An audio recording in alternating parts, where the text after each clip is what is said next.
Cette courbe montre l'évolution de l'intensité d'un feu.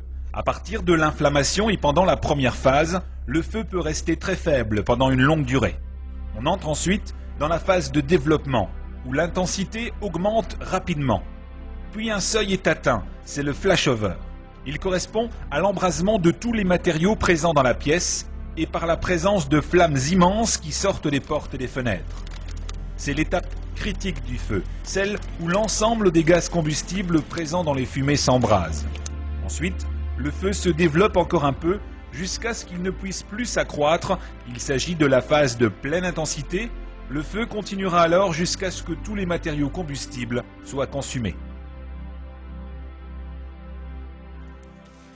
Lorsqu'un fauteuil s'enflamme, la mousse et le tissu qui le composent vont produire de gros volumes de fumée. Le faible exutoire d'une porte ouverte oblige ces fumées à s'accumuler au plafond. La différence de pression entre la couche de fumée et le sol permet l'alimentation du foyer en air frais. Les gaz chauds transmettent leur chaleur au mur et au plafond qui émettent à leur tour un rayonnement thermique. L'ensemble des objets sont chauffés et distillent des vapeurs inflammables.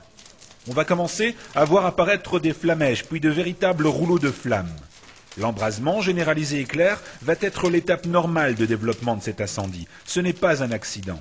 Le flashover correspond au passage brutal d'un feu localisé à un feu généralisé par embrasement des gaz combustibles et de l'ensemble des objets présents dans la pièce. Il existe plusieurs signes annonciateurs d'un flashover.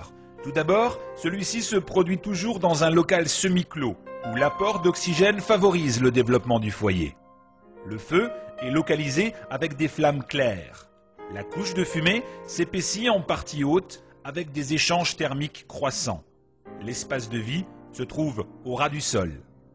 La quantité d'air frais entrant dans le volume permet au feu de produire de plus en plus de gaz combustible qui n'arrivent pas à s'échapper. À travers les fumées, on commence à percevoir des flamèches, des rouleaux de flammes, signe que l'embrasement généralisé éclair est imminent. Le repli est plus que nécessaire, une personne exposée au flashover en sort rarement indemne. L'attitude défensive face à un risque d'embrasement généralisé éclair est le repli de tous les binômes engagés. Le COS est informé de la situation. Les moyens hydrauliques seront doublés afin de poursuivre l'extinction.